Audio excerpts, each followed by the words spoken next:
I think 30 is correct.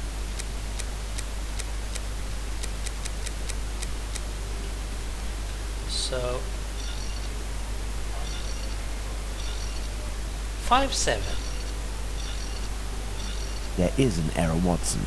Let's reread Abraham's testimony. I can't use anything of these, so it has to be this one.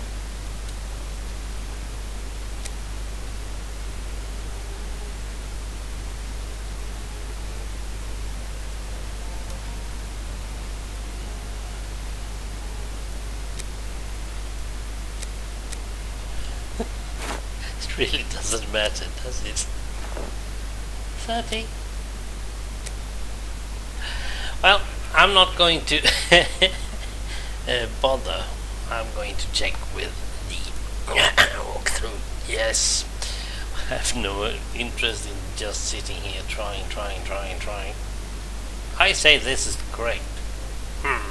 Let's check. I need to check something.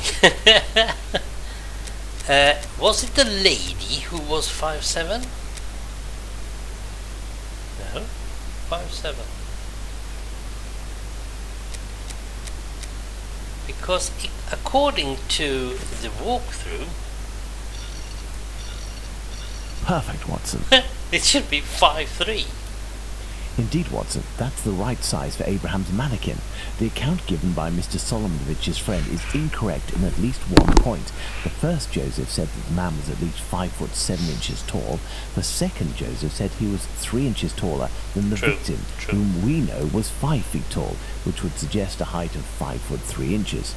Don't forget that it was this second Joseph who attracted his friend's attention towards the couple on the other side of the road. We can assume he got a very good look at them. That's true. As for young P.C. Smith's account, he must have been mistaken about this person's real height. It is only an inch or two after all, and we can attribute the same height as the other two. Yes, that's true. That is true. 5'3" should Bravo, be. Watson. Our mannequins have been recreated based on the correct accounts.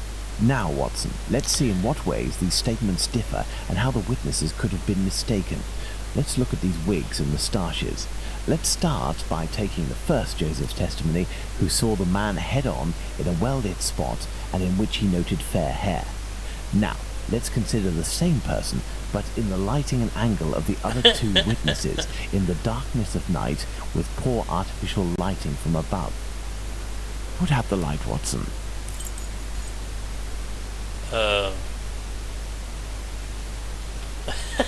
I have... Oh, there it is. Thus, poor lighting and a backlit subject can affect our perception of shades and colours. The wigs from Abraham's mannequin took on the same colour as the other three. The three testimonies, therefore, don't contradict one another, and we can apply the same facial hair to all three mannequins. Turn on the light, Watson. This is awesome. Okay. So we can suspect that they are dark brown. Now I understand why there are three of them. Okay.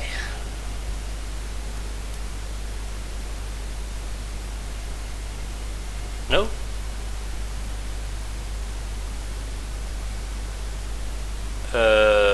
Right. Oh, perhaps it should be the other one then. Let's see.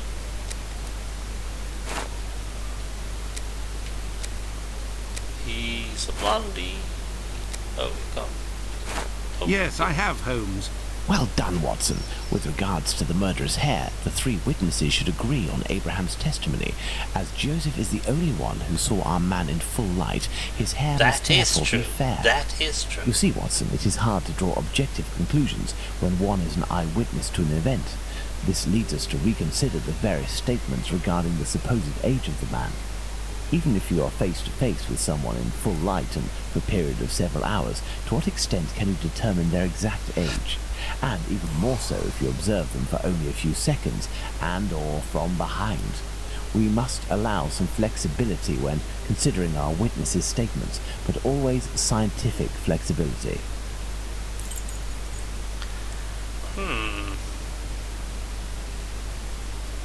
I say there could be older actually.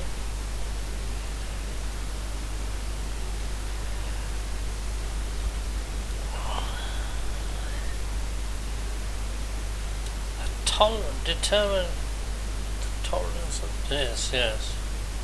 7 to 10. Well, let's say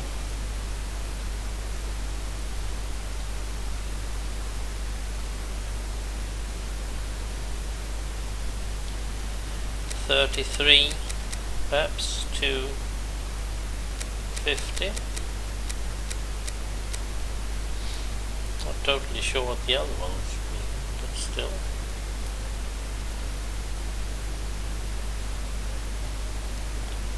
Perhaps 30. I have no idea, but 47 perhaps.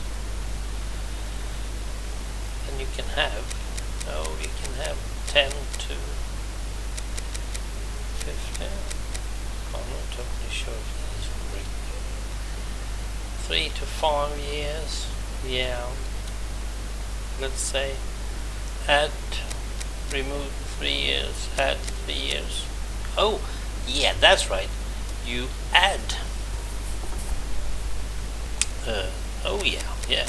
Oops, sorry. Let's say you take 8 years. Yeah. Should have 9 years then. Yeah. And 33 to 47. Perfect, Watson. Okay, now I got it. Yes, let's increase 1 and decrease. Excellent. Now on to the next step. Yes, I am.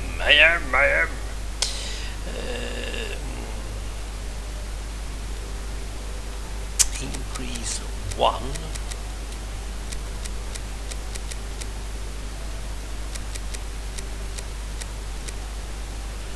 decrease 1. This one is a bit strange, huh? Oh yeah. Excellent. Now on to the next step. Yes, I have, Holmes. Now that we have fully considered the witness accounts, let's see to what extent they agree. If we apply the range of error for each of our dummies, we can deduce the age of our murderer as precisely as possible. How?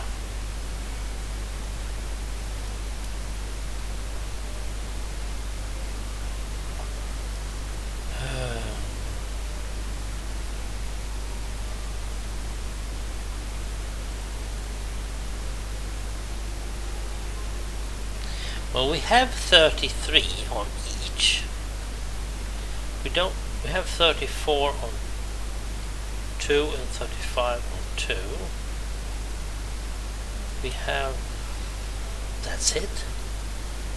33 on all, should we put 33, why not? I said 33. Nope. Let's see. Perfect, Watson. But Within a margin of 1 year, Watson, the age of our murderer is 33 years old. But the man described by Smith was dressed respectably, whereas the other two were poorly dressed. Indeed, but Whitechapel's respectively could quite easily describe the Sunday bests that all lower-class men own.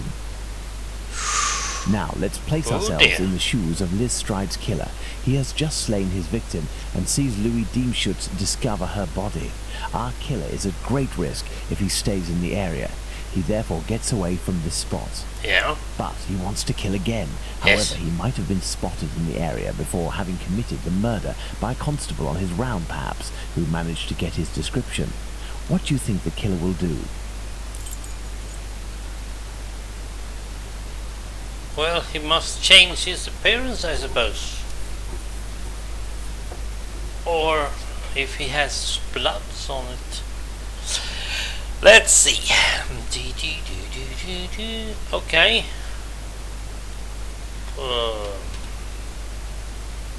Accomplice, no. Flee and buy this guy's no way.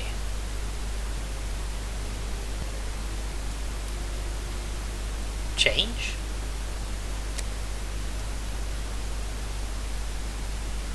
go back home or to a safe location, change his clothes and leave again in search of another victim. It's the only possible explanation, Watson. The man returned to the Spot on. safety of his lodgings and then decided to go out again with new clothes and repeat his sinister nocturnal work. That's how the discrepancies between the witnesses with regards to clothing can be explained. That's true. What a cold-blooded animal. And what determination! Powerful motives are pushing this man. Thus, we can conclude that the respectable man with the package may very well have been seen by the two Josephs. Even if it is just a mannequin, it's giving me goosebumps. But have we really made any progress, Holmes? I mean, there must be thousands of men in Whitechapel who match this description, wouldn't you say? That's You're true. right, Watson. We have worked on who, now let's work on where. Where? We need a map of Whitechapel, and please also find me a pencil, 2 compasses, one of which can draw ellipses. Yeah, I suppose you have them around here somewhere, don't you? Goosebumpies! 2 compasses. Oh, you mean one of those?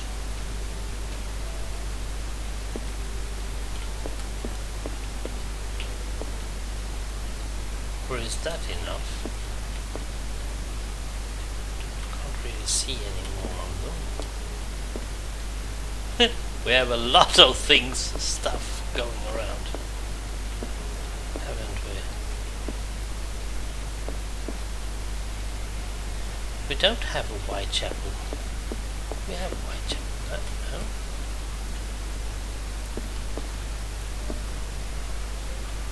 Now let's see what I got.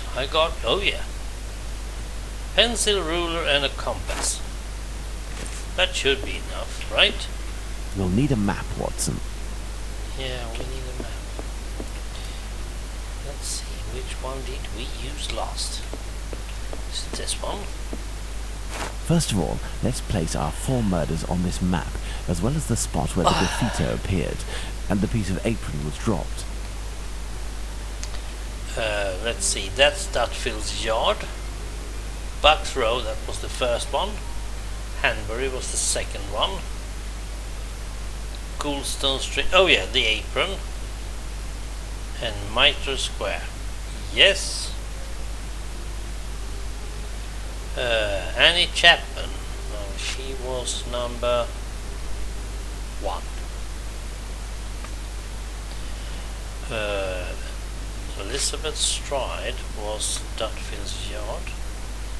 No, Marianne Nichols was number 1. Wasn't she? Yep.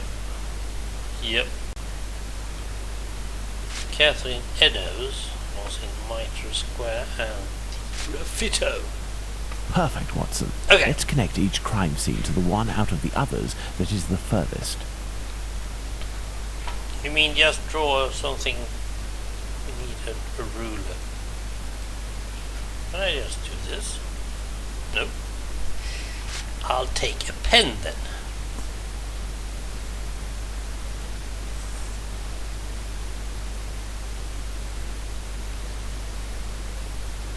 Yeah. Should I do this one as well? You see, Watson, the murders Oh. aren't grouped together, but seem to be spread out like cardinal points around a central zone. The killer obviously wanted to avoid returning to the previous scenes of his crimes, assuming that they would be more closely watched, or that he could be recognized. True. So the killer lives at the center of this cross. In the vicinity, most certainly, but how near? We cannot afford to get it wrong. If you concentrate, Watson, you will notice that the murders are roughly equidistant from the intersection point of the diagonals. What? Let's focus on the night of the double murder. Remember, Watson, it took us 20 minutes to get from Dutfield's yard to Mitre Square. Let's draw a line from one to the other. Absolutely. Perfect. We didn't make the trip as the crow flies, but that would not harm our estimate. Let's suppose Hardly. the killer left Dutfield's yard at 1 a.m. and arrived in Mitre Square at 1:35 a.m. when he was seen by the two Josephs. If he took 5 minutes to change his clothes, that leaves a range of 10 minutes to determine where this man's lodgings are. We must determine the area in which one can go from Dudfield's Yard to Mitre Square in less than half an hour. To do this, let's draw an ellipsis. The length between Dudfield's Yard and Mitre Square corresponds to 20 minutes. By adding half, we get a distance of 30 minutes. By taking the two right segments, each starting from the two murder scenes, and which the sum of the lengths makes 30 minutes, we get our ellipses. I really hope I know what I'm going to do now.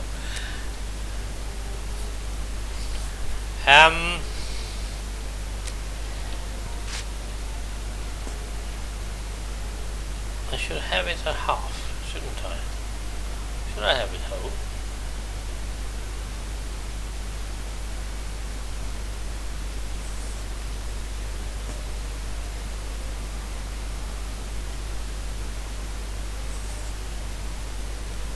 Nope.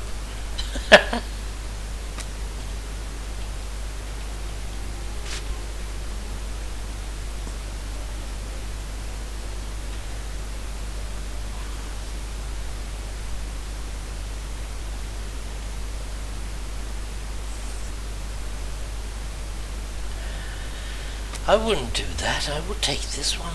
No, we shouldn't. Okay.